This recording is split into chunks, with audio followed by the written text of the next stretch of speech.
buenos días, bienvenidos a Costa Rica Noticias este jueves 20 de mayo. Yo soy Elki Méndez y estaré con ustedes en ese repaso de lo más destacado en las informaciones nacionales, internacionales y deportivas de las últimas 24 horas. Recordarles que ustedes nos pueden seguir en Facebook en Cinar Costa Rica Noticias y en Twitter también nos encuentran como @Cinar Noticias. Vamos de inmediato, antes de entrar con el detalle de las informaciones, a hacer un repaso por nuestros titulares.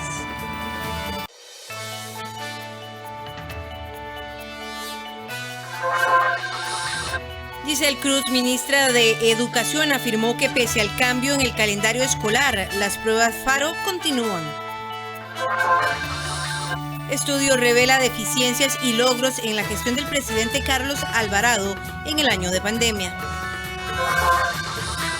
En el fútbol nacional, serie entre Santos de Guapiles y el Herediano está abierta.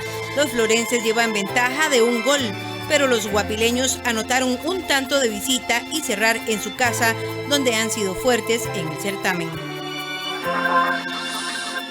Científicos de la Universidad de Costa Rica continúan con los estudios para que el país cuente con su propia prueba de saliva para detectar la COVID-19. Primer ministro israelí Benjamín Netanyahu afirmó que no descartaba ir hasta el final contra el movimiento islamista Hamás si la opción disuasiva no da frutos. Representantes del movimiento estudiantil de secundaria instan a la ministra de Educación Giselle Cruz a suspender las pruebas FARO de este 2021. Asimismo, los dirigentes estudiantiles aseguraron estar de acuerdo con la suspensión de elecciones para no afectar a los 400,000 estudiantes que carecen de Internet y para evitar el contagio de la COVID-19. Los representantes del movimiento estudiantil de secundaria METSE apoyan las decisiones tomadas por el Ministerio de Educación Pública de suspender temporalmente la presenciabilidad y virtualidad del curso lectivo 2021 para evitar la propagación de contagios de COVID-19 y también como solidaridad con los 400,000 estudiantes que no tienen Internet. Sin embargo, el presidente de este cuerpo estudiantil explicó que para la toma de decisiones de las pruebas FARO, esta cartera omitió la opinión de los padres de familia, los educadores y estudiantes.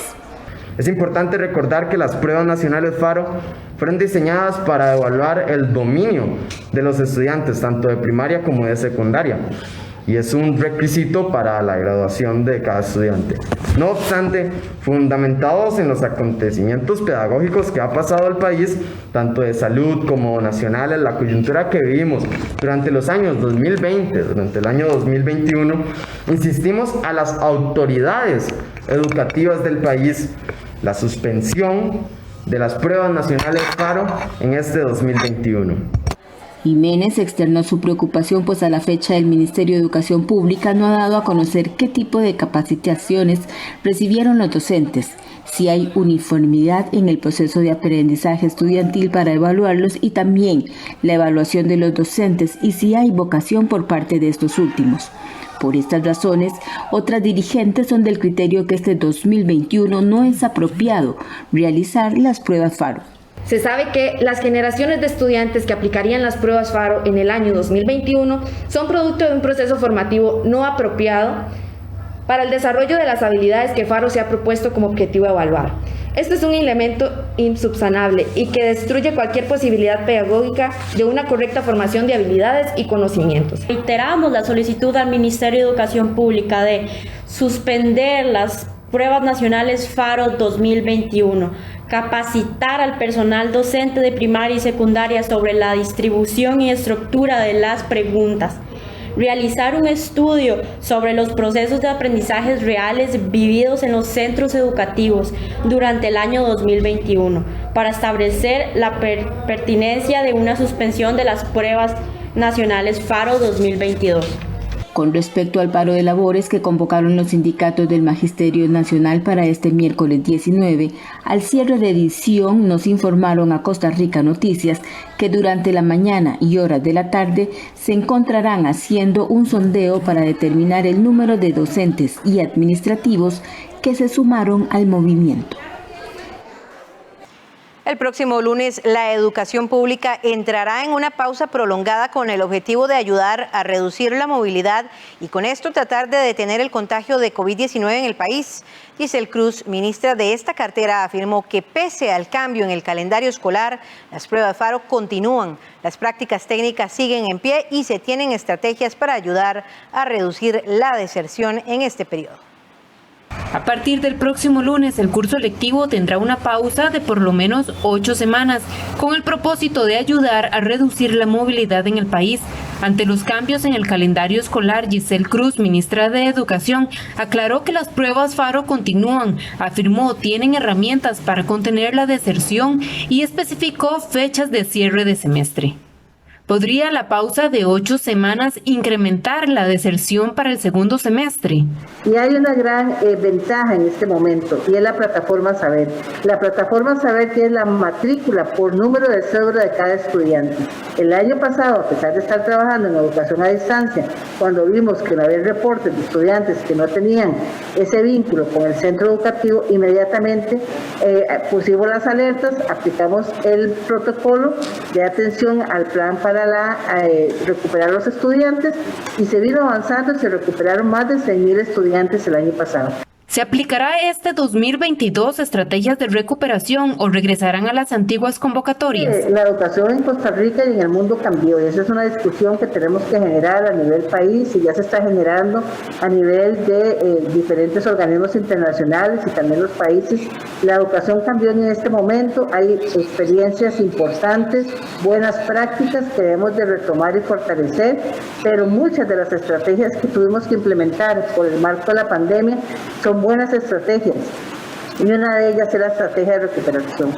Hay que acompañar a los estudiantes en condición vulnerable y si siempre hemos tenido estrategias para que los estudiantes pudiesen avanzar de manera individualizada, por ejemplo, darle la oportunidad de una convocatoria, de una recuperación ahora en estas condiciones de pandemia, que haya afectación en el rezago educativo, que haya afectación en la salud emocional de las y los estudiantes con mucho más razón. ¿Está en riesgo la aplicación de las pruebas FARO? Así es que las pruebas FARO están en el calendario para su reprogramación de fechas, como lo habíamos avisado, se van a aplicar en algunos de los niveles de la educación primaria y secundaria para poder saber cuál es el estado de la situación de los estudiantes. ¿Cuándo terminarán los semestres este curso lectivo?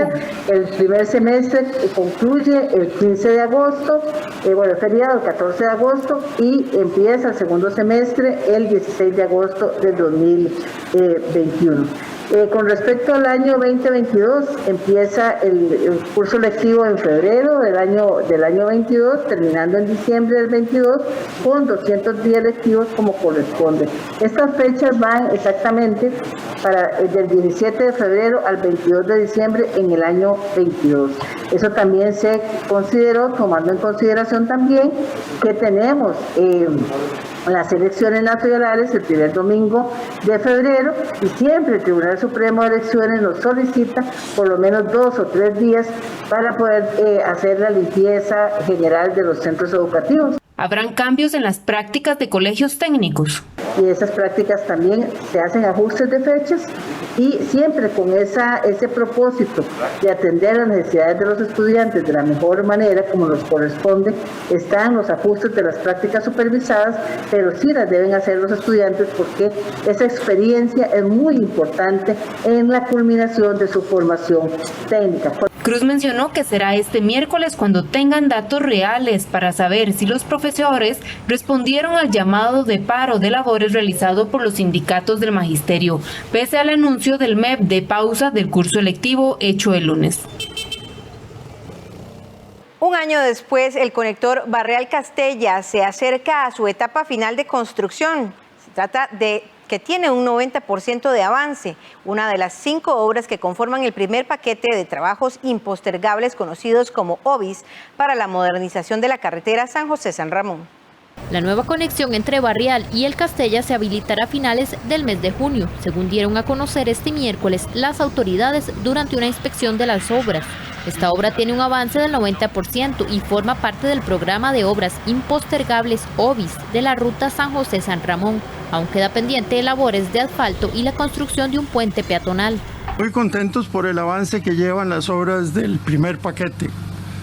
cinco obras que ya tienen en promedio un 50% de avance, y que van a quedar concluidas todas las 5 obras, se supone, antes del final de año. Esta primera de la intersección del Castela es la que primero se pondrá en servicio, esperamos que a finales del mes de junio. Y acá lo que teníamos era pues básicamente un barrial, maquinaria, y era difícil aún en ese momento proyectar lo que se estaba construyendo.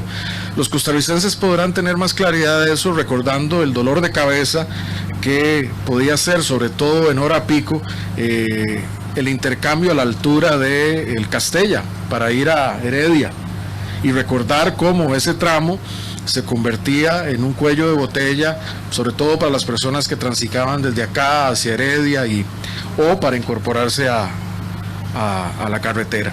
El inicio de la construcción ocurrió un año atrás y tuvo algunos retrasos a lo largo de este periodo debido al hallazgo de restos arqueológicos y expropiaciones, los cuales provocaron la suspensión de las obras por lapsos. De acuerdo con el fideicomiso, a pesar de los retrasos ocasionados por expropiaciones y hallazgos arqueológicos, conforme la revisión efectuada a los reclamos presentados por el contratista, no se aprobó el aumento en el costo. Bueno, sobre los retrasos, como lo mencioné hace un rato, los retrasos fueron generados por obras o procesos no imputables al contratista.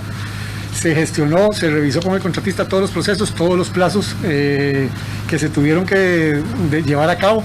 Lo que se hizo fue que de esos procesos y esos plazos se descontaron los plazos que eran imputables al contratista y se le estaba reconociendo los plazos no imputables al contratista, que con eso fue con lo que llegamos a generar los plazos nuevos que se están generando. Por eso cada UBI tiene una fecha distinta de entrega. El desarrollo del conector demandó un monto cercano a los $3 millones y la empresa adjudicada fue el consorcio OBIS Ruta 1 CPC Codoxa Pedregal Casisa. Otros de los proyectos que se mantienen en el marco del mejoramiento de la carretera San José-San Ramón son la ampliación en la Firestone sobre el río Ciruelas, el río Alajuela y el río Segundo. A partir de julio próximo, las tarifas de autobuses podrían disminuir entre 20 a 600 colones, según informó la ARECEP. Esta rebaja se aplicará a las 3.500 rutas nacionales después de la respectiva publicación en el Diario Oficial La Gaceta.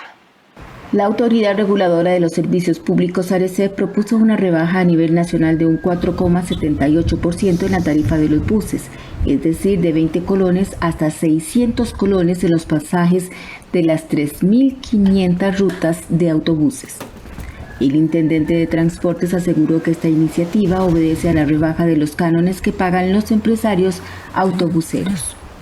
En esta ocasión, la ARECEP realiza un ajuste que da negativo, o sea, una rebaja de 4,78% en las 3.500 tarifas de buses a nivel nacional. Este ajuste tarifario obedece a una reducción en los cánones de regulación, tanto del ARECEP como el CTP, que están dentro del rubro de administrativos. Y esperamos la audiencia pública, que es el 8 de junio, y a partir de ese momento la ARECEP tiene alrededor de 30 días para realizar el ajuste pertinente.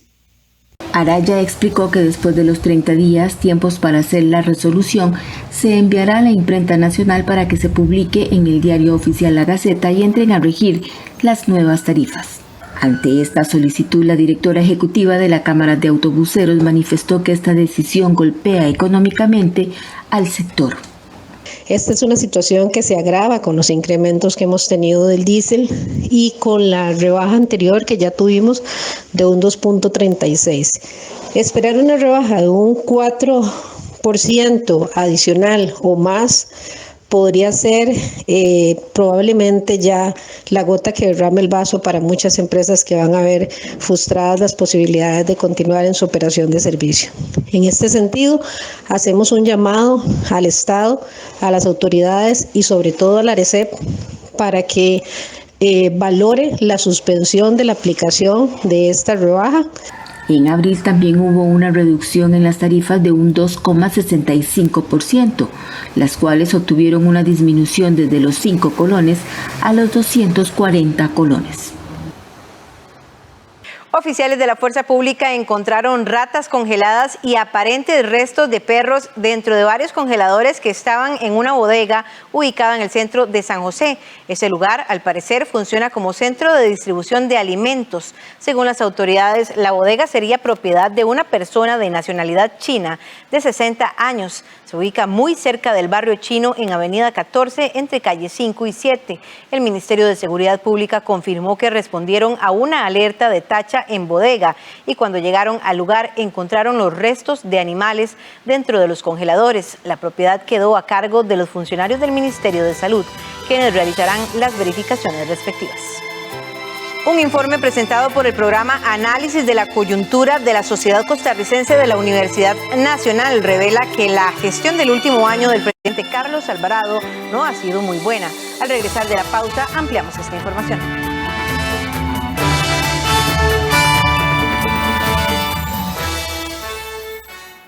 Mi hijo Sebastián pasa mucho tiempo con su celular y su computadora. Por eso analizamos los beneficios y riesgos del Internet, sus gustos propios y cómo distribuir bien el tiempo. Eduquemos sin castigo físico ni trato humillante. Formemos con amor y respeto. PANI y Gobierno de la República. Sus aguas bañan las costas de Guanacaste y Punta Arenas, y sus islas albergan a muchos pioneros que decidieron hacerlas su hogar. Esta semana en Forjadores presentamos el Golfo de Nicoya, su historia y su gente. Sábado 22 de mayo a las 4 de la tarde, por 13, Costa Rica Televisión. En Conolora Región, visitamos el municipio de Arbeláez en el departamento de Cundinamarca para acompañar el proceso investigativo y de implementación de estrategias que docentes y estudiantes desarrollan con los caficultores de la zona, apuntando al control de plagas a través de proyectos autosostenibles y orgánicos que estén en armonía con el medio ambiente. La universidad y los agricultores trabajan juntos para lograr soluciones más eficaces acorde a las necesidades actuales de la región. Como estaba el suelo no nos daba, no era rentable, entonces empezamos a hacer todo el trabajo de conversión de síntesis química a una agricultura orgánica. Con olor a región, los domingos a las 12 de la tarde, con repetición los lunes a las 10:30 de la noche, en 13, Costa Rica Televisión.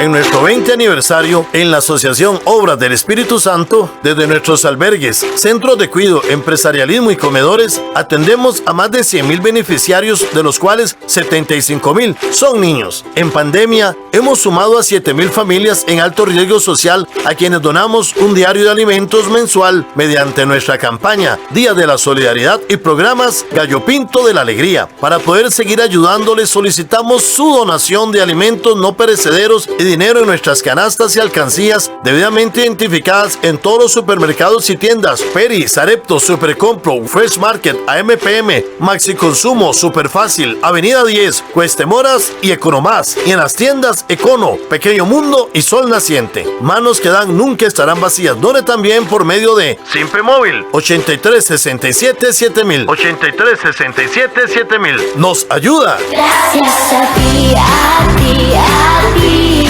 Gracias a ti, a ti.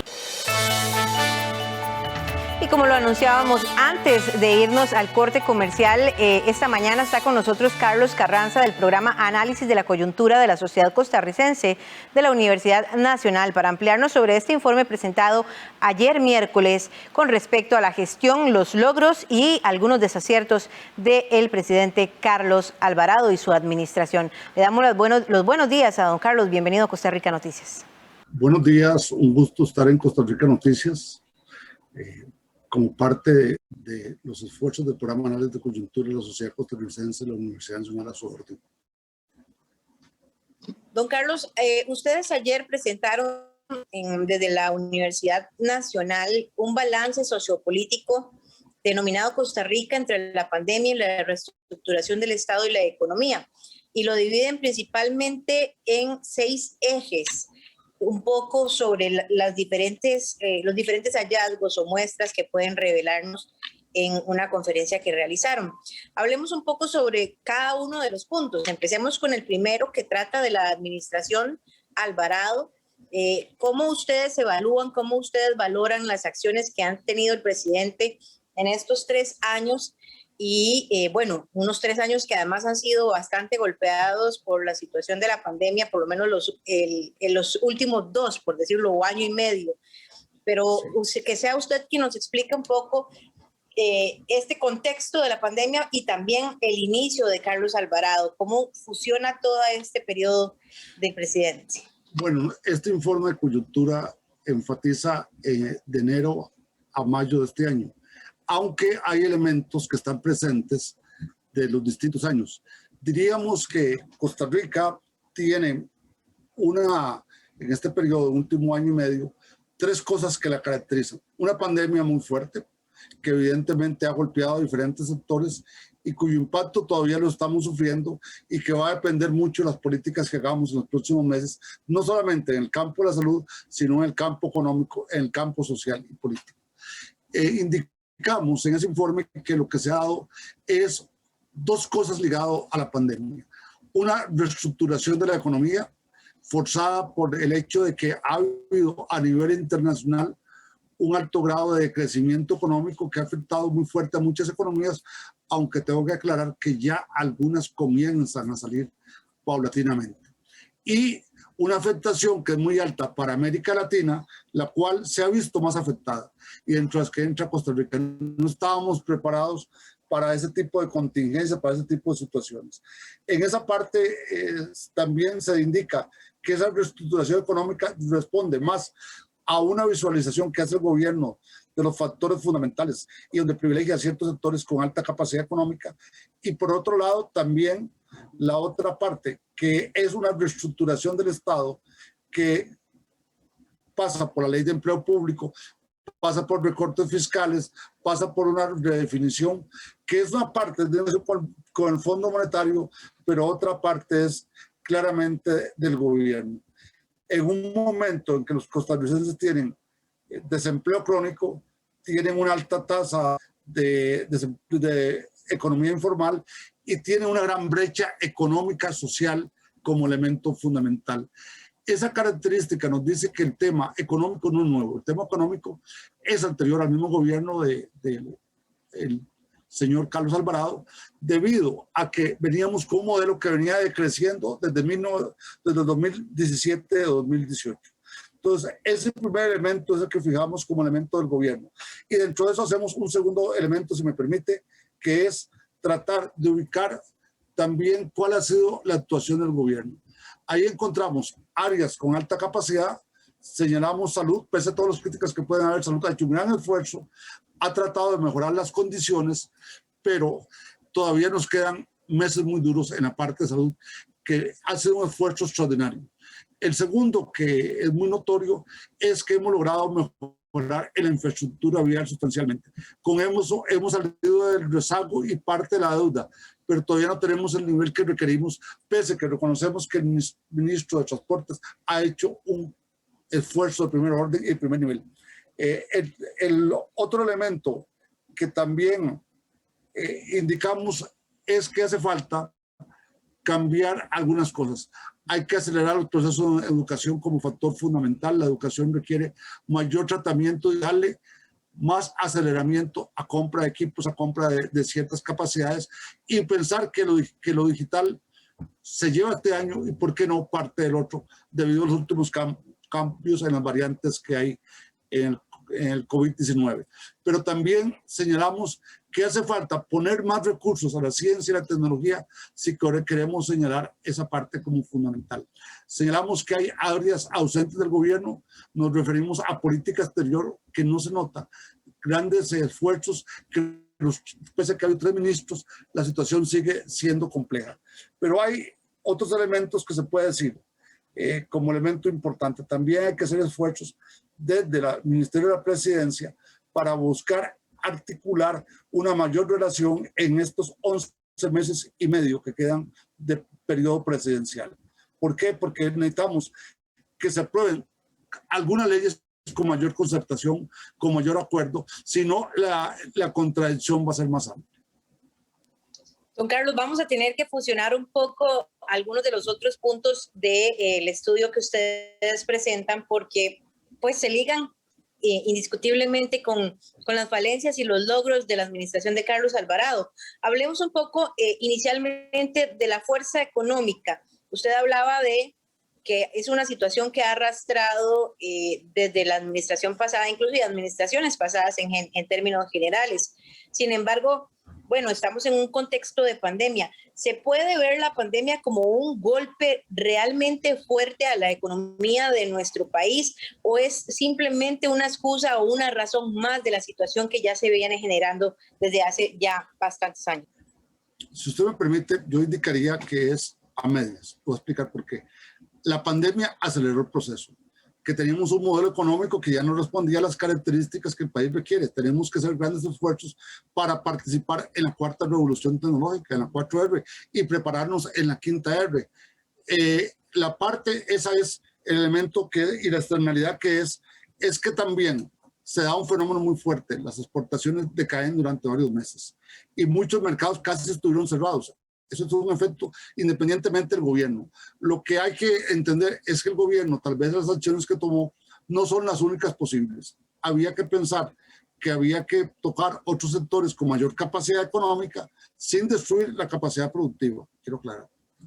Pero sí que tienen que ayudar a elementos para reactivar la economía, para fortalecer las capacidades y para comenzar un periodo no solamente de estabilización. La estabilización es importante, pero estabilización y también recuperación. Si uno lee a los grandes economistas recientes como Stills y otros, nos señalan que hay que darle importancia a la recuperación. No somos Estados Unidos, por supuesto, pero sí podemos hacer medidas de recuperación para que el pequeño productor, el mediano productor, ese sector informal trabaje más adecuadamente. Y la otra es que hay que fortalecer la recuperación social más fuertemente. Estamos en un deterioro de condiciones. Posiblemente la tasa de desempleo ha subido en cierto porcentaje, pero lo más fuerte es la brecha social. A importantes sectores de la clase media y sectores populares se les ha bajado sus posibilidades. Ese es el esfuerzo. Y señalo, la estrategia supone que hay que buscar cómo reactivamos mercados, cómo mejoramos capacidades y cómo logramos que la sociedad entienda también de que hay que hacer esfuerzos conjuntos para poder salir en lo económico y lo social. Don Carlos, usted menciona la parte económica y la parte social y entonces pues juntando un poco y yendo un poco más atrás vienen varios aspectos. Usted habla de la caída de las exportaciones. Son precisamente de la pandemia. Recordemos que también las exportaciones fueron golpeadas y vinieron golpeando ya la economía de nuestro país con las manifestaciones recientes que hubo hace poco con con temas como lo de empleo público, las protestas se me va en este momento el nombre del bloque de la última protesta nacional que hubo en todo el país. Ya ahorita lo recuerdo, pero mientras tanto hablar un poco sobre estos cierres de carreteras que paralizaron por mucho tiempo camiones que llevaban incluso contenedores grandes de exportaciones que se perdieron en productos naturales y además también en el tema de la educación han habido paralizaciones en el ciclo educativo durante los últimos 3 años que han marcado brechas importantísimas y que han paralizado también la evolución y el crecimiento de la educación. Déjeme un dato, que nosotros también lo hicimos, el cambio de gabinetes correspondientes. Hemos tenido 3 ministros de la presidencia. La pregunta, ¿es un problema, ministro, o es que no se tienen las condiciones adecuadas para dialogar? Hay que buscar alternativas, porque en ciertos momentos se puede indicar que hay que hacer mayores esfuerzos. Yo todo eso que usted señaló, estoy de acuerdo que son factores que afectan, pero no son factores fundamentales. Son factores que sí golpean fuertemente. Y en la educación hay que ser muy claro, estábamos atrás en la parte digital. Si hablamos que tenemos que tener gobierno abierto, que tenemos que tener gobierno de participación ciudadana, se requiere un esfuerzo para entrar a la parte digital en la educación. Hay que preparar más a la gente, hay que darle más equipos. Vean que nosotros venimos hablando de dar una computadora desde hace 14 años o 15 años, donde hemos cumplido no solamente el gobierno, sino el país como vocación histórica que debe hacer para fortalecer ese factor. Y la otra, también creo que sí afectaron esos factores, pero evidentemente no hubieron medidas. Pregunto, ¿dónde está el cumplimiento de la política que el gobierno le dio a la banca comercial? Sí dieron algunas ayudas, pero a alguna gente se le incrementó su deuda. también hubo factores que afectaron a ciertos productores y todos hemos visto que tenemos gente cercana que ha tenido remates o bien ha tenido que arreglar o ponerse de acuerdo muy duramente para poder negociar, porque mucha gente se quedó sin empleo o lo que se da técnicamente, la suspensión técnica del trabajo, que hace que gente esté 10 meses, 15 meses sin trabajo y casi no reciba ningún tipo de ingresos, o la reducción de la jornada laboral, que es factores que afectan. Por supuesto, yo creo que hay que hacer un programa muy claro en esa área. Si usted ve, por ejemplo, algunos países lo que hicieron fue fortalecer la recuperación económica. No tenemos un tamaño de Estados Unidos, pero a nuestro nivel podemos hacer medidas de primer orden para fortalecer eso. Y debemos tener una política económica más clara de parte del gobierno para lo que falta del gobierno. Porque el gobierno viene anunciando medidas poco a poco. ¿Por qué no llegamos a un paquete nacional que negociemos? A todos nos va a costar, pero evidentemente se requiere para reactivar la economía, pero para reactivar a la gente, que es fundamental. Como decía Mirta Sen, no se puede avanzar sin la gente, y la gente es primordial. Y cierro esta parte. También hizo falta más medidas para pequeñas y medianas industrias como elemento fundamental. En esa área todavía nos hace falta. Y la otra parte que se llama la conferencia, buscar el mayor equilibrio del sector agropecuario. No podemos llegar a ser el de más desarrollo, pero sí los niveles que se bajen fuertemente como elemento. Y si uno le da prioridad solo a la estabilidad, hay un problema. ¿La estabilidad para quién? ¿Para qué? Si hay que hacer estabilidad, yo estoy de acuerdo. Y hay que socarse la faja, pero también con crecimiento para que la gente vea posibilidades a futuro, para que vea un norte como elemento central. Don Carlos, ahora que usted menciona el desempleo, eso es como un círculo vicioso. Yo lo veo como un ciclo en el que todos los componentes que están girando realmente están perjudicándose unos con otros y que están afectando al final al país en términos generales. La economía también se ve golpeada por el desempleo y el desempleo no ha dejado de crecer y usted lo mencionaba también en la conferencia de prensa presentada ayer, como no solamente el empleo formal se ha visto perjudicado, sino también el empleo informal, que ha venido a ser una salida para muchas de las personas desempleadas, pero no es una garantía estable de la economía de los costarricenses. Es que si usted solo le pone a un factor la importancia, no puede hacer el otro. Hay que buscar cómo crecemos el empleo, cómo logramos crecimiento, cómo fortalecemos la capacidad de competitividad como país, pero también cómo hacemos para ayudar a ciertos sectores para que mantengan sus actividades.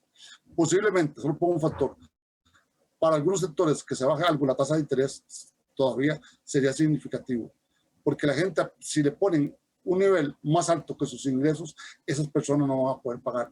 Pero si usted logra buscar un punto casi de equilibrio, posiblemente mucha gente va a llegar.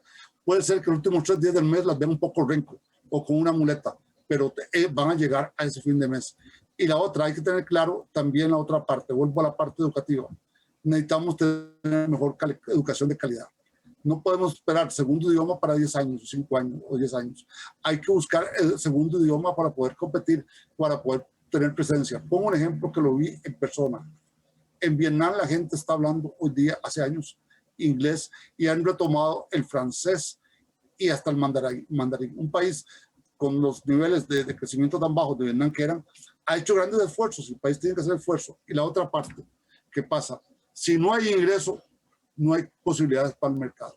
El mercado se mejora si la gente tiene ingresos. No es que vamos a soltar dinero inorgánico, no, pero sí buscar formas para paulatinamente ir mejorando condiciones y posibilidades, fortalecer la exportación, mejorar las capacidades.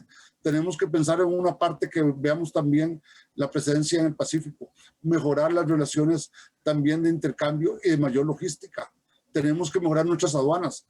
¿Cómo es que tengamos algunas partes donde la gente entra y sale sin ningún tipo de regulación? Y la otra parte informal. La informalidad tiene sentido, pero la informalidad tiene un límite. Y cuando la gente se dedica a la informalidad, hay momentos en que no logra vender todos los productos. Se queda con una parte de los productos. Entonces tenemos que buscar esa recuperación económica a la par de la estabilidad. Y la otra parte que hay que hacer, que esta no es tanto económica, es política, es un mayor diálogo nacional. Aquí hay que hacer un esfuerzo de parte del señor presidente, con el mayor respeto, a que haya más diálogo, que escuche a diferentes sectores, que abra la puerta a la casa presidencial a diferentes sectores. Yo sé la molestia, uno que hace análisis y que tiene contacto con diferentes sectores se da cuenta de ese hecho. Y hay que lograr la otra. También tener gente que sea la que encabece el Consejo de Gobierno. Gente con muchas altas capacidades, que sí las hay en el gobierno, y que deben tener un mayor papel para poder lograr hacer acciones positivas. A eso iba precisamente también cuando usted habla de diálogo. Parte de las debilidades que ha tenido el presidente Carlos Alvarado ha sido la sostenibilidad de su gabinete en términos generales. Hemos visto un sinfín de viceministros y ministros que han desocupado la cartera, alguna que otra cartera de la administración de Carlos Alvarado, incluyendo ahí varias muy importantes, como es la del Ministerio de Hacienda y la de la Presidencia, que además son de importantísimo vínculo y articulación con la Asamblea Legislativa, y que han debilitado los diálogos, las negociaciones con los diputados, que además pues tienen mayor fuerza en la oposición, y que esto no ha permitido que el país pudiera caminar como lo requiere, incluso en este año y medio que usted habla, que ha estado empañado por la pandemia. Han podido ponerse de acuerdo con medidas alternas, medidas de emergencia que han tomado prioridad sobre otros proyectos para poder solventar la situación sanitaria de primera mano. Pero no hay más allá proyectos. Por ejemplo, vemos ahora recientemente el de empleo público, aunque ha avanzado, no ha avanzado como se ha querido. Ha tenido muchas trabas, muchos procesos difíciles, incluso la misma pandemia se ha apoderado de la agenda de los legisladores y no han podido sesionar de la forma correcta. Pero tampoco hay un colmillo político del gobierno de Carlos Alvarado que permita que avancen en el poco tiempo o en el tiempo limitado que han tenido.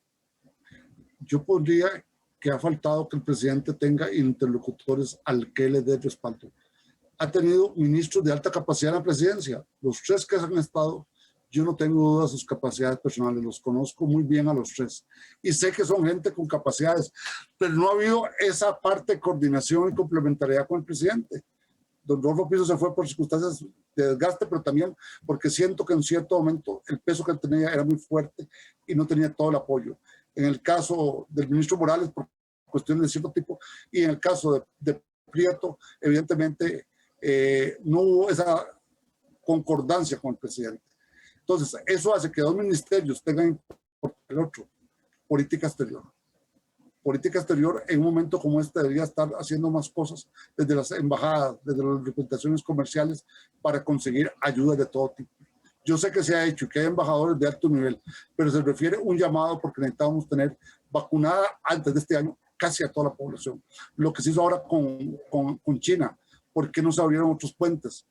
Yo no soy simpatizante de Putin, pero tengo que pedirle a Putin ayuda, también le pido ayuda. ¿Por qué? Porque las relaciones internacionales hoy día todos los países están intercomunicados. Entonces pongo las dos vertientes. Por un lado ha faltado ausencia de coordinación, de una agenda pesada, fuerte, bien llevada, y por otro a los ministros no se les ha dado el papel que requieren. Entonces eso hace que a veces haya contradicciones muy fuertes, y recordaba con don Rodrigo, que era ministro de Hacienda, con el presidente, si impuestos tal cosa se iba a tocar la caja. No, hay que dar una línea de gobierno desde un principio, no a medias. Y la otra parte, para negociar a veces hay que hacer mucho cabildeo. Y aquí me explico esta mañana para los distinguidas televidentes. Hay que ir a hablar a la comunidad antes de sentar a la mesa de diálogo. Hay que mandar más representantes, hay que poner gente que vaya, que no se quede sentada en el escritorio. Puede ir hasta con la corbata puesta, como ando yo, pero vieron de ser necesario para poder establecer las fuentes de diálogo. Si no, los conflictos son más fuertes, son más duros. Y ahora vea que estamos ante una huelga de educadores y no veo ninguna posibilidad casi de salida en estos momentos. ¿Por qué? Porque quisieran estar hablando dos lenguajes totalmente distintos. Entonces hay que hacer esfuerzos en ese sentido, y para que podamos cerrar con mayor estabilidad y crecimiento económico, porque también hay que darle, no solamente hay que poner oxígeno, sino hay que permitir que se desarrolle el corazón y la capacidad mental. Si no hace esfuerzo el gobierno, evidentemente va a ser un año 11 meses muy difícil para el presidente. Carlos, ya para cerrar esta entrevista, según el resumen que ustedes presentan, ¿qué calificación tiene hasta el momento la administración Alvarado? Vean, nosotros no hacemos calificaciones de los gobiernos. Lo que le puedo decir es lo siguiente, que tiene que medir el presidente más sus acciones, que tiene que buscar nuevas alternativas, y como estamos en un medio tan democrático, tiene que entender que la democracia no es un tema fácil. Gobernar y gobernanza es un tema complejo, que le puede doler en su corazón, y a veces tenerlos sofocados, pero que tienen que tomar aire para cerrar en mejores condiciones. Perfecto, don Carlos. Muchas gracias por acompañarnos esta mañana en Costa Rica Noticias. Siempre, un gusto a ustedes y siempre a sus órdenes. Buen día. Muchas gracias de nuevo a Carlos Carranza por acompañarnos esta mañana. Y hay una tensión y mucha expectativa para las semifinales del Campeonato Nacional. ¿Cuál es el escenario? Se lo contamos al volver de la pausa en nuestro resumen deportivo.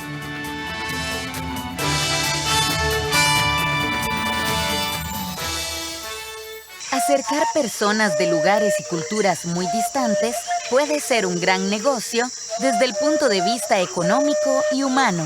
Esta semana en Economía Creativa presentamos un encuentro con el pueblo achuar, una iniciativa ecuatoriana de turismo comunitario. Congeniamos bien, ellos nos enseñaron un poco de su cultura, nosotros les enseñamos como las cosas que nos gustan hacer de nuestra cultura. Economía Creativa, domingo 23 de mayo, 8:30 de la mañana, por 13, Costa Rica Televisión. RT Reporta viajó a una ciudad de Perú donde miles de hombres se esclavizan a cambio de lo que puedan recoger en un día al mes. Esta semana en RT Reporta, Rinconada, el oro más difícil del mundo. Este centro minero acoge personas que vienen a trabajar de muchos lugares. No les interesa mejorar el pueblo. Lunes 24 de mayo, 9:30 de la noche, por 13, Costa Rica Televisión. Dime cómo está. Eso no es algo que te importe. Quiero que nos dejes en paz. Y eso también incluye a Ritsu. Buenas tardes. Soy del área de arquitectura. Ritsu Hayakawa. Dices que quieres ser arquitecto, ¿no? ¿Y cuál es la razón? Una cuestión familiar. Sí, a Ritsu. Voy a darle trabajo en mi empresa. ¿Qué estás tratando de hacer? Él ahora tiene su propia familia. Sí, lo sé. Una comida para el corazón. Una historia familiar que nos conmoverá. De lunes a viernes a las 11:30 de la mañana. Solo en 13, Costa Rica Televisión. Es urgente que ahorremos agua. Mientras nos enjabonamos las manos y lavamos los platos, cerremos la llave y al abrirla reduzcamos la presión del agua. Revisemos que no existan fugas en el servicio sanitario. Reguemos las plantas de noche y con un recipiente pequeño. Al lavar, aprovechemos el agua con una tanda completa de ropa.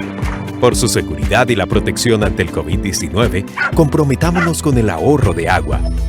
AIA, 60 años de llevar salud y bienestar. Muy buenos días, iniciamos el repaso de la principal información en el campo de los deportes. La serie entre Santos de Guapiles y Herediano está abierta. Los florenses llevan ventaja de un gol, pero los guapileños anotaron un tanto de visita y cierran en su casa, donde han sido fuertes en el certamen.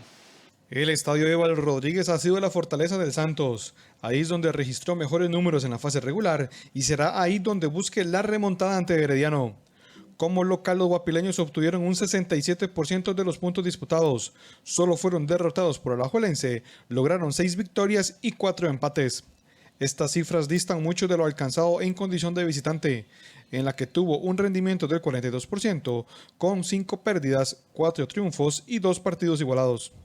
Como anfitrión anotó en 22 ocasiones, mientras que fuera de casa lo hizo en 14. Incluso es ahí donde su goleador, el jamaiquino Javon East, anotó más en la fase regular, con 7 de sus 12 tantos. Para el juego ante los rojiamarillos, Santos necesita encontrar su mejor versión. Tras iniciar la segunda vuelta de la primera ronda como el mejor equipo, su nivel se vino abajo en los últimos encuentros. De los últimos 5 juegos de la fase regular solo ganó 1, perdió 2 y empató otros 2. Tenemos que ser más constantes con el balón porque eso es algo que nos ha caracterizado durante todo el torneo y el partido de hoy nos costó bastante. Entonces creo que por ahí eso tenemos los jugadores, tenemos las condiciones, tenemos el trabajo, ellos están claros también a lo que juega este equipo y tenemos que recuperar eso. Eso creo que es muy importante para nosotros y nos ha costado en estos últimos juegos. A pesar de que jugar como local le ha traído réditos en este certamen, hacerlo contra Herediano no ha sido positivo en los últimos 6 años. En la racha de 36 juegos sin vencer al team, 17 han sido en casa, con balance de 10 empates y 7 derrotas.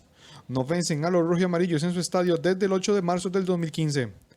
Para avanzar a la final, Santos necesita ganar 1-0 o, en caso de que Herediano anote, hacerlo con una diferencia de mínimo 2 goles. El conjunto guapileño busca disputar la tercera final de su historia. La primera vez fue en el 2002, cuando apenas tenía 3 temporadas en la máxima categoría. Ganaron el torneo de apertura, que no daba título, pero sí el pase a la final contra el ganador del clausura, que fue Alajuelense. Los manudos le pasaron por encima al ganar con un marcador global de 6-2.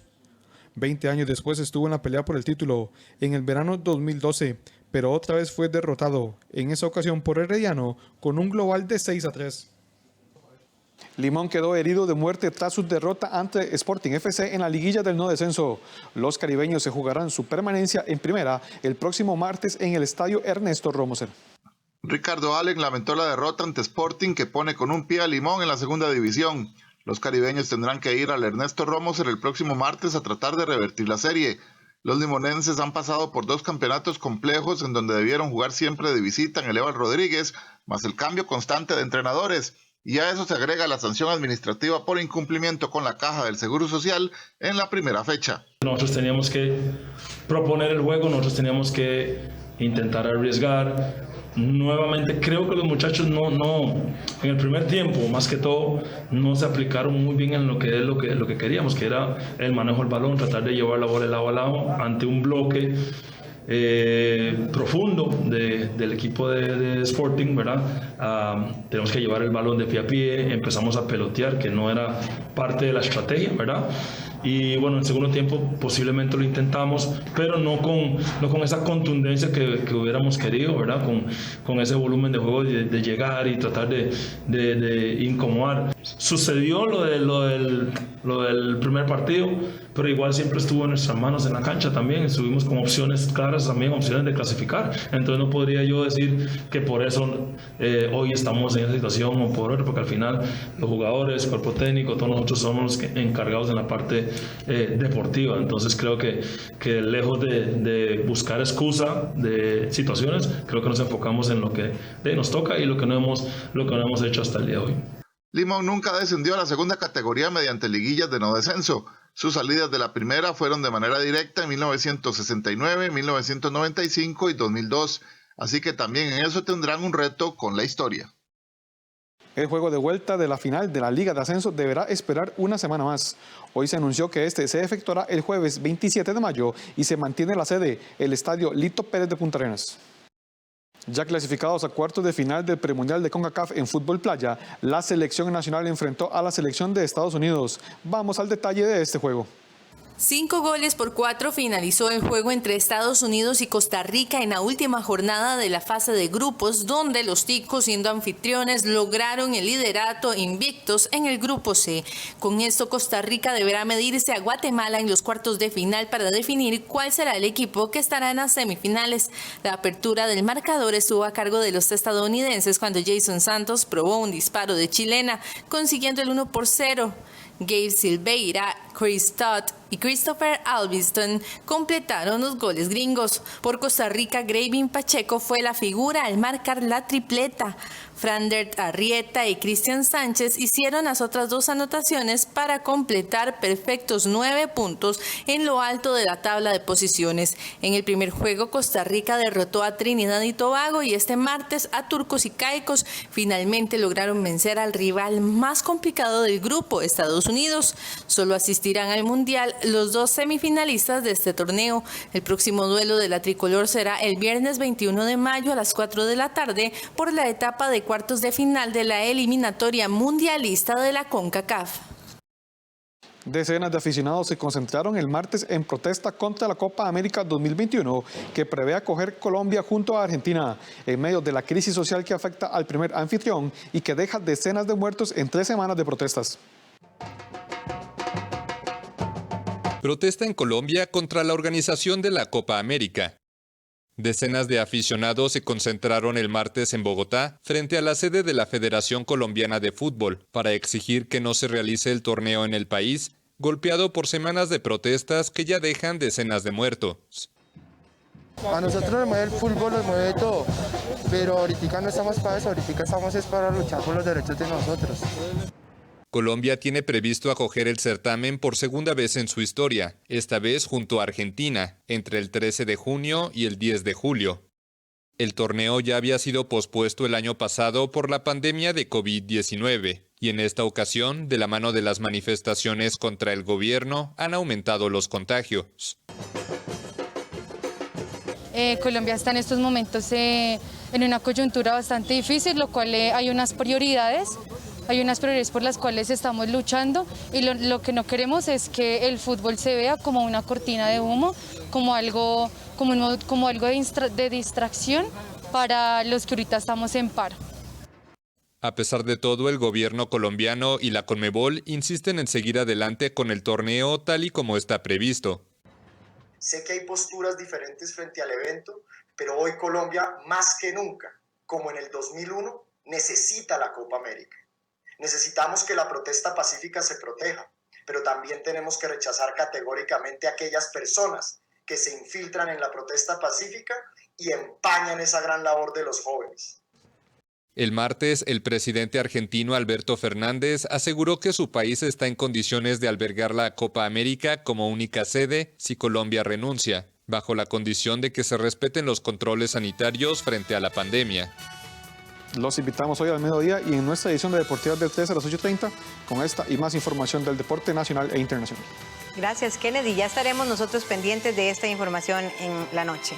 Y bueno, decirles a ustedes que vamos a hacer una pausa, pero al regresar vamos a hablar también sobre la insistencia que tienen los investigadores de la Universidad de Costa Rica de encontrar la solución para hacer pruebas de COVID-19 por medio de saliva. Ya volvemos.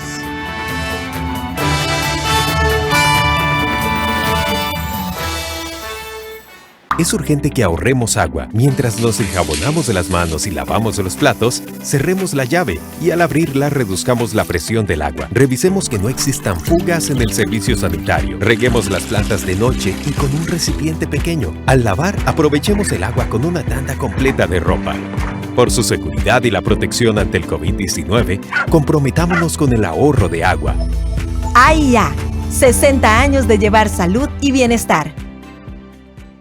Ritsu es el mayor de 3 hermanos. ¿Cancerígeno? Cuando su madre es hospitalizada debido a una enfermedad, él debe hacerse cargo de ellos. Encárguense de este desorden y yo les haré algo de cenar. Así, él va descubriendo el maravilloso mundo de la cocina, pero todo empieza a complicarse cuando descubre que es adoptado. Aun cuando Kyoko y tú no están conectados por sangre, también eres el niño precioso de Kyoko, así como Shirabe y Kanade. Una comida para el corazón. Una historia familiar que nos conmoverá. De lunes a viernes a las 11:30 de la mañana.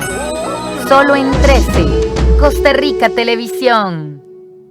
En nuestra serie, ¿Por qué la esclavitud?, presentamos Yo fui una esclava yazidí, estremecedor documental sobre 2 jóvenes yazidíes capturadas por el Estado Islámico, quienes escaparon hacia Alemania y luchan por salir adelante junto a otras miles de mujeres y niñas.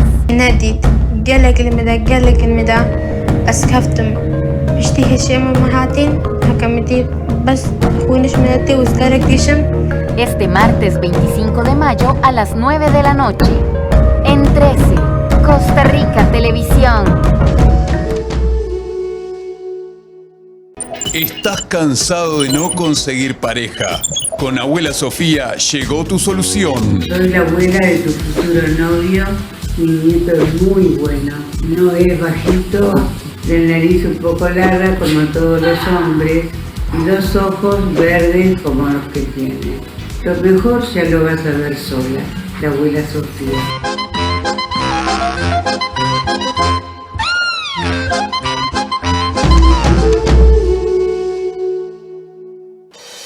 A pesar de la negativa de la Caja Costarricense de Seguro Social, científicos de la Universidad de Costa Rica continúan con los estudios para que el país cuente con su propia prueba de saliva para detectar la COVID-19. Estos investigadores aseguran que este tipo de muestra es más barata y que cumple con todos los protocolos del Ministerio de Salud. Científicos de varias disciplinas de la Universidad de Costa Rica se encuentran desarrollando una prueba molecular rápida para la detección de la COVID-19 en saliva, la cual es segura para quienes realizan el procedimiento, es más económica y fácil de implementar. Además, tiene una alta sensibilidad y especificidad para la detección del virus. El equipo ya cuenta con los insumos para comenzar a validar las pruebas. No obstante, tras varios meses de espera, la semana anterior la Caja Costarricense del Seguro Social rechazó participar en el protocolo, mencionando la atención de la pandemia como prioridad, por lo cual no es viable que en ese momento se pueda hacer parte de esta investigación. Además, en la entidad mencionaron que la saliva es menos sensible porque trae por arrastre células y la calidad de la muestra es muy heterogénea.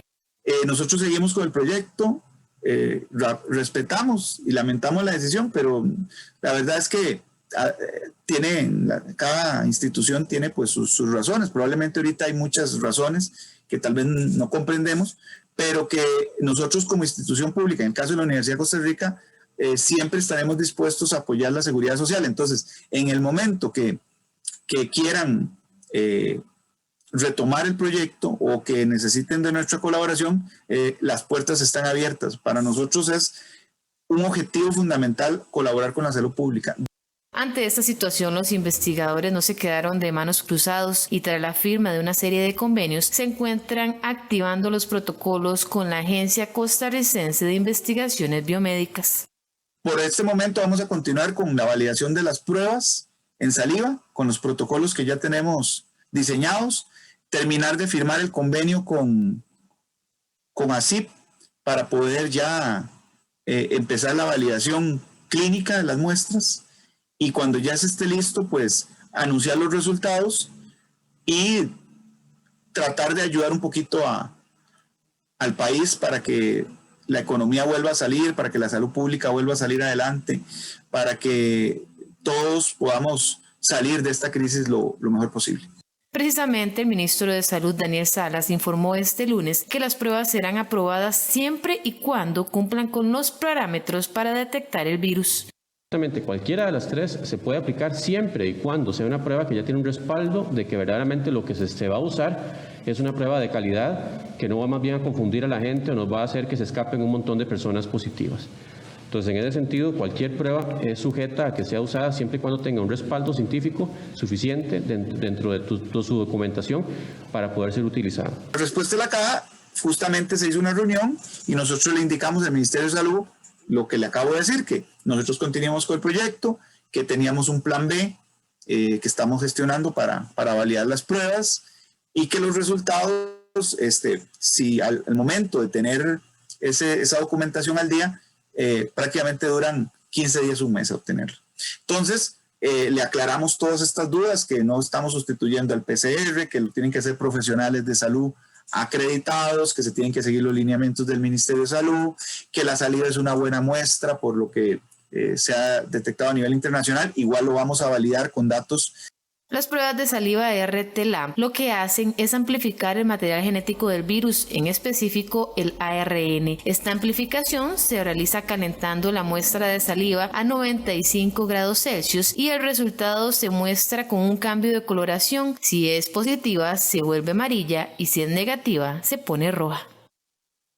El Colegio de Médicos Veterinarios denunció la no inclusión de estos profesionales como trabajadores del sector salud, lo que los dejó fuera de las listas prioritarias de vacunación contra la COVID-19. Los veterinarios aseguran que ellos hacen actividades catalogadas como esenciales y que están estrechamente ligadas al sector alimentario y de salud pública. Los médicos veterinarios son profesionales de salud. Al menos así lo contempla el artículo 40 de la Ley General de Salud. Además, su labor fue designada como actividad esencial por la Organización Mundial de Sanidad Animal y la Asociación Veterinaria Mundial.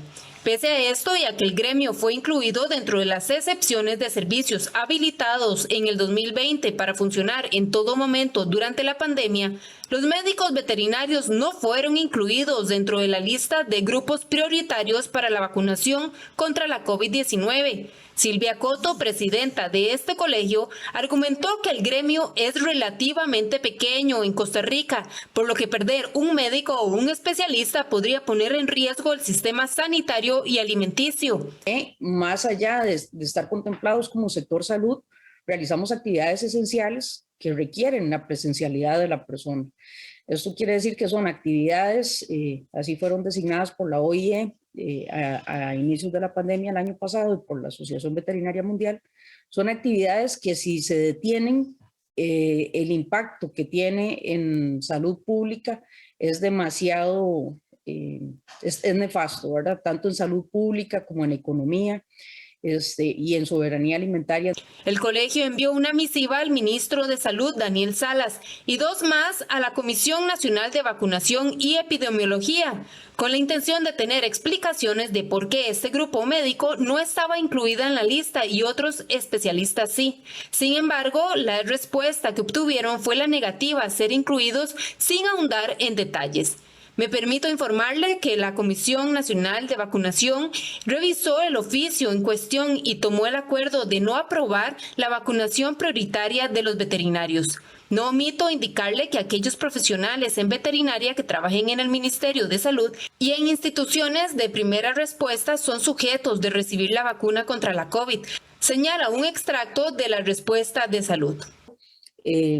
Que si bien es cierto, las primerísimas líneas de defensa deben de estar protegidas, como los médicos y los asistentes de pacientes y todos los que están dentro del sistema hospitalario, también hay que proteger a aquellos trabajadores que realizan actividades esenciales para la salud, la soberanía alimentaria, ¿verdad? O sea, que podamos garantizar que el pueblo costarricense tenga comida en sus mesas y comida que no sea una amenaza, que sea una comida inocua, ¿verdad? Y que también podamos tener controladas pues otras enfermedades que el ser humano puede contraer también de los animales. La OIE califica de esenciales las actividades veterinarias en las economías de los países, en el sentido que influyen en los sectores productivos, garantizando la soberanía alimentaria, la inocuidad y la atención de emergencias y prevención de transmisión de enfermedades animales a humanos. Entre los argumentos que destacan los médicos es la imposibilidad de realizar teletrabajo, como sí lo pueden realizar otras áreas de salud, como nutrición o psicología. Además, aseguran que por la naturaleza del paciente forzosamente se requiere de la presencia del propietario en la consulta, quien en la mayoría de ocasiones no puede mantener el distanciamiento debido a particularidades propias del procedimiento clínico. La gente cree que el médico veterinario lo único que hace es trabajar con perros y gatos y entonces dicen, ustedes no atienden personas, pues sus pacientes son animales. Bueno, pues es que el animal no llega solo a consulta, ¿verdad? Entonces estamos expuestos a la atención de personas, muchísimas.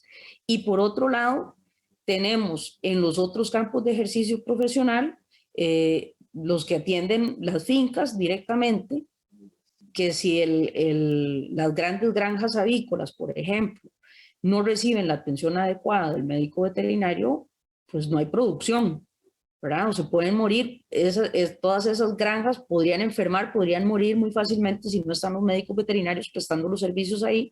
Coto añadió que los mismos médicos pueden convertirse en diseminadores de la enfermedad, incluidas sus propias familias. Una encuesta realizada al gremio, contestada por 500 médicos, evidenció que 20% ya han sufrido de COVID-19.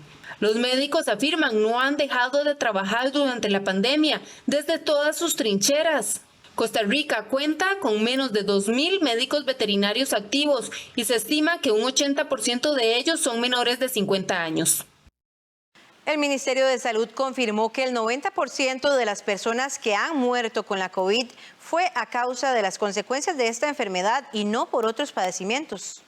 Tras haber analizado a abril de este año 702 fallecimientos relacionados al coronavirus, la Comisión de Mortalidad COVID-19 determinó que el 90% de los decesos registrados sí sucedieron efectivamente por el virus del SARS-CoV-2, mientras que el restante 10% de los decesos se cataloga con COVID-19, pero no siendo esta la causa de muerte.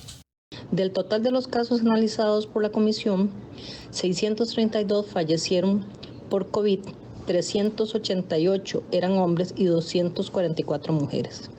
58 personas tenían antecedentes recientes de la enfermedad de COVID-19, 4 casos se catalogaron como indeterminados y hay 8 pendientes de valoración con patología forense y centros médicos. La Comisión de Mortalidad COVID-19 se conformó en julio del 2020 y en ella participan profesionales del Ministerio de Salud, Caja Costarricense del Seguro Social, Organismo de Investigación Judicial y el Instituto Nacional de Estadísticas y Censos. San José, Heredia y Pérez Celedón son las zonas del país donde la policía está procesando la mayoría de los casos por acoso sexual callejero. Desde que comenzó a regir esta ley en agosto del 2020, se procesaron 84 hombres que cometieron algún delito tipificado en ella. La ley contra el acoso sexual callejero comenzó a regir el 27 de agosto del año 2020. Desde entonces, la fuerza pública ha realizado la detención de 84 hombres quienes al parecer acosaban sexualmente a una mujer en vías o servicios de transporte público. 25 de estas aprehensiones se realizaron en San José, 11 en Heredia y 11 en Pérez Celedón. El delito que más se comete es el de persecución o acorralamiento con más de 50 personas detenidas. La provincia donde más se han presentado casos es la de San José y después vemos una incidencia significativa tanto en Heredia como en Pérez Celedón.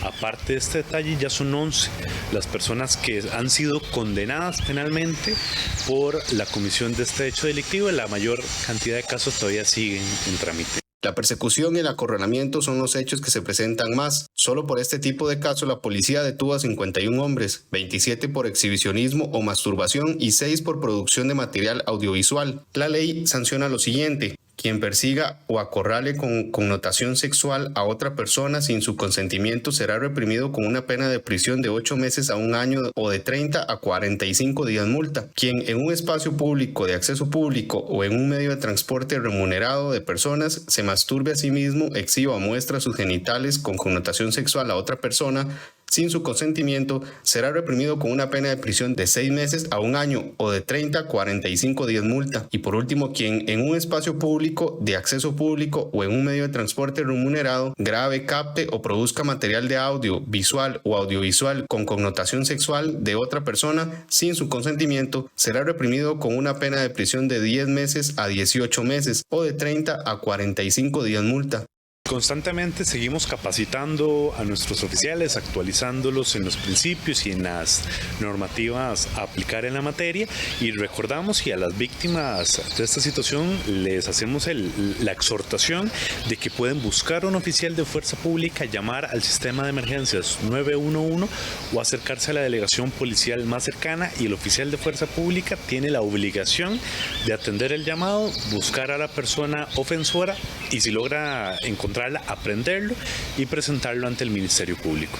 Desde entonces, los tribunales de justicia han condenado a 11 personas por estos hechos. Los abogados del presidente Carlos Alvarado confirmaron que la Sala Tercera autorizó el levantamiento del secreto tributario para el hotel y la empresa que realizó el viaje del presidente y su familia a Punta Islita. La acción judicial aprobada por la Sala Tercera es para abrir el secreto tributario del hotel en Punta Islita y de una de las empresas que realizó el traslado del presidente Carlos Alvarado y su familia el 7 de agosto del año 2020 a esa zona de Guanacaste. De acuerdo con su abogado, la intención es obtener en tributación la información sobre las facturas de este viaje. Esperamos que con esta información la Fiscalía General pueda terminar su investigación y llegar a la conclusión que para nosotros es clara y evidente, y es que aquí no existe absolutamente ningún delito ni falta que se haya cometido. De acuerdo con Rodolfo Brenes, abogado del presidente, la Sala Tercera no está abriendo el secreto bancario ni tributario de Carlos Alvarado. Además, sostienen que desde que se comenzó a investigar ya habían brindado las facturas de este viaje, donde se señala que el presidente pagó todos los gastos por el mismo.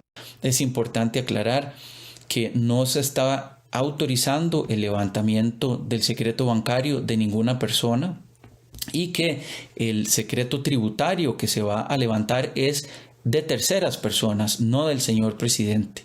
Lo que se busca es verificar la emisión de las facturas correspondientes a los gastos asociados a este viaje. De acuerdo con la Fiscalía, por este caso se mantiene la investigación para determinar si se cometió el presunto delito de enriquecimiento ilícito.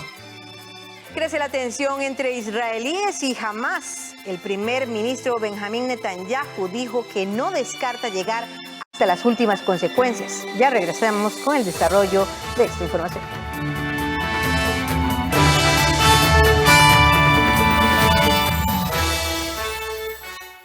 En Cine en Cortos, este jueves 20 de mayo a las 9 de la noche y el domingo 23 de mayo a las 11:30 de la mañana, nuestro gran invitado serán las historias animadas, aquí en 13, Costa Rica Televisión. En nuestro espacio Encuentro en el Estudio, presentamos una de las cantantes más queridas de Argentina. Cuando el disco está, ya está. Un disco es eso, es un laboratorio, son ideas que se le ocurren, si no funcionan, no funcionan, pero hay que probarlas. Liliana Herrero. El viento me cogió cosas que siempre llevo conmigo, me dijo que recordaba un barrilete y 3 niños. Este domingo 23 de mayo a las 4 de la tarde, en 13, Costa Rica Televisión. Uno de esos días que todo es un estropicio. Sobre el agua, los campesinos de Bangladesh se adaptan al cambio climático.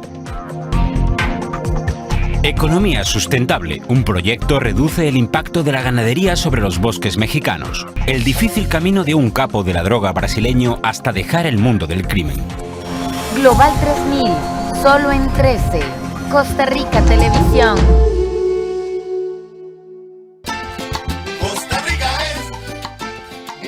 Este jueves tenemos un tema muy importante para todos ustedes: cómo enfrentar las barreras arquitectónicas para las personas adultas mayores. Y además, a las 9:00 de la mañana los esperamos también en Aprendo en Casa para continuar con este proceso educativo. Los esperamos. Una voz que entona un canto libre y la esperanza tejiendo al futuro. Un pueblo en marcha pero sin apuro. El primer ministro israelí Benjamín Netanyahu afirmó que no descartaba ir hasta el final contra el movimiento islamista Hamas si la opción disuasiva no da frutos después de casi 10 días de cruentos enfrentamientos. Israel no descarta ir hasta el final contra el movimiento islamista Hamas. Eso aseguró el miércoles su primer ministro Benjamín Netanyahu. Solo hay 2 posibilidades para hacerles frente: vencerlos, que siempre es una posibilidad, o la disuasión. Y actualmente estamos inmersos en una disuasión contundente, pero debo decir que no descartamos ninguna opción. Esperamos restablecer la calma y esperamos poder restablecerla rápidamente. Quiero decir que hacemos esto haciendo lo máximo para evitar víctimas civiles. El conflicto estalló el 10 de mayo con una andanada de misiles de Hamas desde la Franja de Gaza hacia Israel, en solidaridad con los cientos de manifestantes palestinos heridos en enfrentamientos con la policía israelí en la explanada de las mezquitas en Jerusalén Este. Según el Ministerio de Salud gazatí, 2 centenares de palestinos han muerto por los bombardeos israelíes en la Franja de Gaza desde que empezó este nuevo ciclo de violencia. En Israel, los tiros de cohetes desde Gaza han causado una docena de muertos, según la policía de ese país. Manifestantes de diversas partes del mundo expresaron su respaldo a la causa palestina. Hubo movilizaciones en Nueva York, Beirut, Teherán y Chile, que alberga la colonia palestina más numerosa fuera de Medio Oriente. La crisis entre israelíes y palestinos repercute en todo el mundo. De Beirut a Santiago se han registrado manifestaciones en varias ciudades en respaldo a la causa palestina. Hoy estamos aquí para probar que los palestinos no son los únicos dueños de la causa palestina, sino también los libaneses y todo el pueblo árabe. Y como ellos dicen, ofrecemos nuestra sangre y espíritu por ti, Palestina, decimos lo mismo aquí. Al grito de libertad para Palestina, el martes se concentraron en España más de un centenar de personas frente a la Embajada de Israel. De las familias que viven hace años en estas casas, lo han sacado y dicen ahora que tienen que salir de sus casas para entrar los israelíes dentro de estas casas. Claro, una vez que cuando uno viene para coger tu casa tienes que luchar porque no es su derecho que coger una casa que no es suya. Las manifestaciones llegaron hasta Chile, que alberga la colonia palestina más numerosa fuera de Medio Oriente, con más de 300.000 personas. Y en Santiago, más de 1 millar de manifestantes se reunieron en el Club Palestino, en el este de la capital, para protestar por las muertes provocadas por los bombardeos israelíes en el conflicto. Hemos visto mucha pena allá en Palestina, muchos niños que están quedando huérfanos y queremos que dentro de todo se sientan que están acompañados por nosotros, a lo lejos, pero están acompañados por chilenos. Desde que empezó este nuevo ciclo de violencia entre Israel y los grupos armados de la Franja de Gaza, más de 200 palestinos han muerto en el enclave y más de 1.400 han resultado heridos, según un balance palestino. Por su parte, Israel informó que una docena de personas murieron y unas 300 resultaron heridas por el lanzamiento de cohetes desde la Franja de Gaza. El presidente de Nicaragua, Daniel Ortega, acusó al embajador de Estados Unidos, Kevin Sullivan, de pretender imponer a un candidato de su preferencia en las elecciones de noviembre y le advirtió que no se meta. Acepten el candidato que quiere el Yankee. Que no se meta. Esa fue la advertencia del presidente de Nicaragua, Daniel Ortega, al embajador de Estados Unidos, a quien acusa de inmiscuirse en las elecciones de noviembre. Aquí el embajador Yankee anda de arriba para abajo, vendiendo a su candidato como que él fuera nicaragüense. Él no es nicaragüense. Si quiere vender candidatos, que los vaya a vender a los Estados Unidos, candidatos norteamericanos, ¿sí? Aquí que no se mete el embajador Yankee. Ortega aclaró que el mensaje no es solo para el diplomático estadounidense, sino para otros embajadores que, según él, viven haciendo reuniones en sus embajadas con grupos políticos. El mandatario afronta sanciones de Estados Unidos y la Unión Europea en medio de una crisis política desatada por protestas que él considera un golpe de Estado y que fueron reprimidas con violencia. Según la Comisión Interamericana de Derechos Humanos, 328 personas murieron en las manifestaciones. Nicaragua celebra elecciones generales el 7 de noviembre para renovar a sus autoridades para los próximos 5 años. Varios migrantes intentaban este miércoles alcanzar el enclave español norafricano de Ceuta, pero muchos eran devueltos a Marruecos, contra quien la Unión Europea elevó el tono asegurando que no se dejará intimidar en el tema migratorio. Los migrantes siguen intentando llegar a Ceuta, el enclave español del norte de África. Pese al dispositivo desplegado por el gobierno español, muchos se seguían congregando del lado marroquí para nadar los 200 metros hasta Ceuta. Toda la gente joven en el país está molesta, no hay trabajo, no hay médicos, no hay hospitales, no hay nada. Estamos asfixiados ahí, nunca había visto a una mujer que nadara y dejara a sus hijos atrás, todo para mejorar su vida. España reforzó la seguridad en Ceuta y Melilla, el otro enclave en África, y aceleró la devolución de los migrantes. Según el gobierno, ya ha retornado a unos 5.600 de los 8.000 que cruzaron esta semana.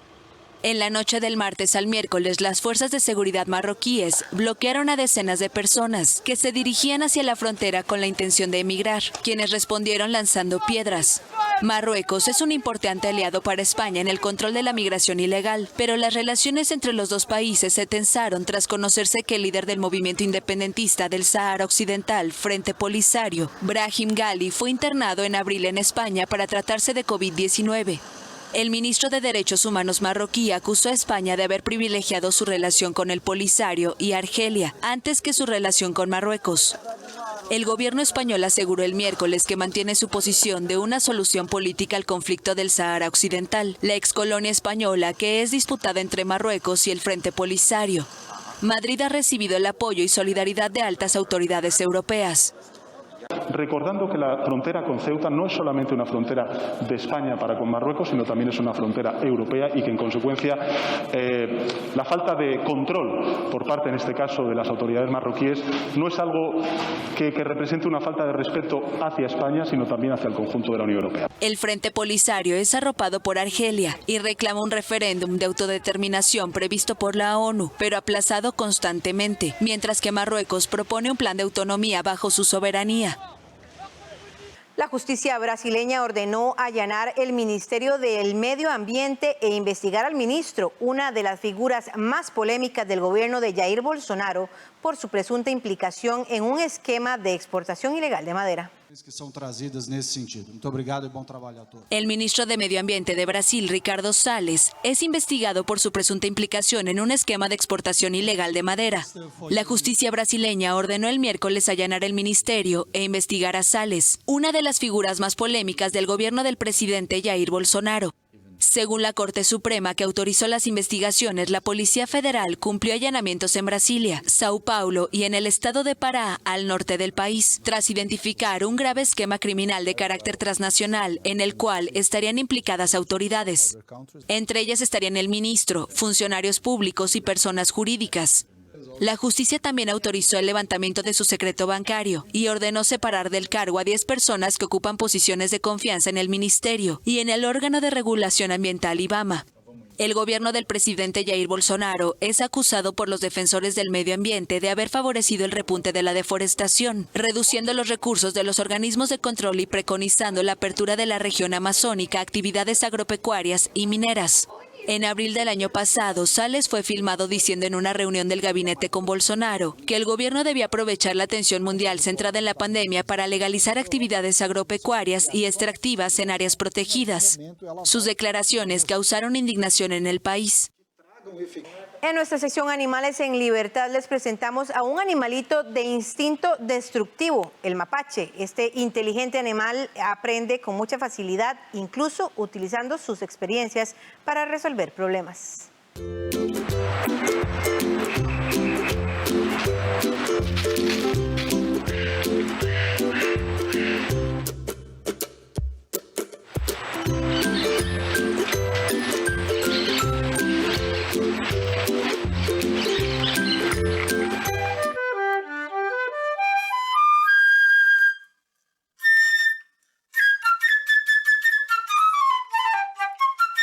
Debido a las manchas negras que rodean sus ojos con forma de antifaz, desde hace siglos a los mapaches se les considera ladronzuelos con excelencia.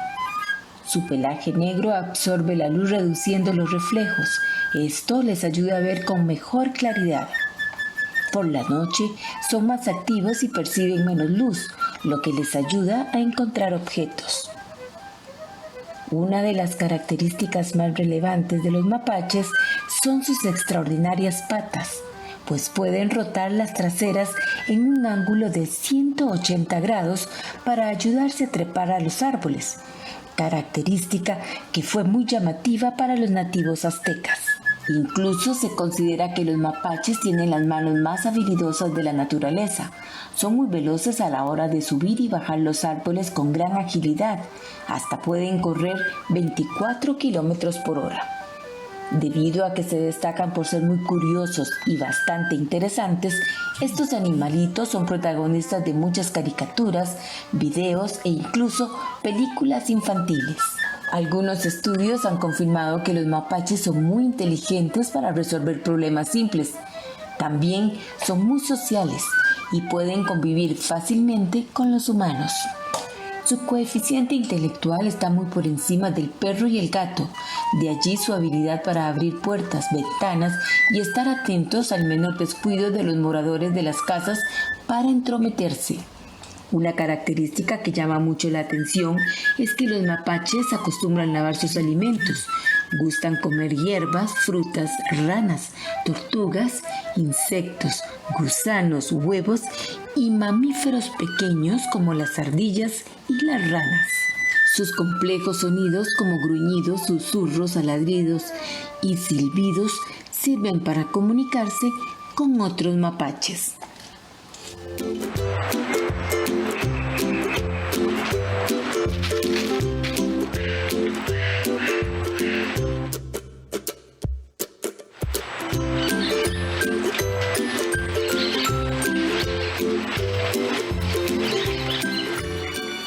Hemos llegado al final de esta entrega informativa. Agradecemos su compañía y les deseamos un lindo día. Buenos días.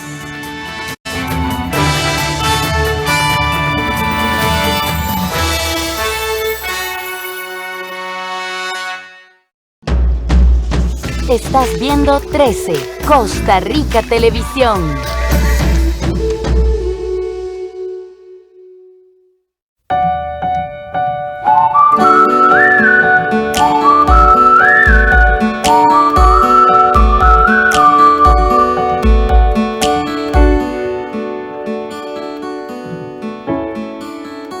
Hola, me llamo Danalón, tengo 10 años y vivo en Buenos Aires, Argentina, con mi papá, mi mamá, mi hermanito Darío, mis 4 gatos y mi perra. Esta es toda mi casa. Esta es mi gárgola que se llama Arturo, pero yo le digo Mojonturo. Y esta es mi huerta donde plantamos muchos tipos de plantas, como por ejemplo el tomate. Acá está mi casa de muñecas, tengo muchos juguetes, tengo mis escenarios para crear historias. Aquí está mi hermanito jugando. Acá está la biblioteca, es muy hermosa, tengo muchos libros y una historia que me inventé llamada Paloma, Dana y el salvamiento de la tierra por el malvado Zenos. Es una historia muy linda. Y estos son mis papás. Y acá está mi cuarto. Lo que más me gusta hacer es taekwondo. Y este es mi dobok. Estoy en cinturón punta verde. Por acá está la cuarta de mis papás. Luego está la cocina. Y por aquí es donde enterramos la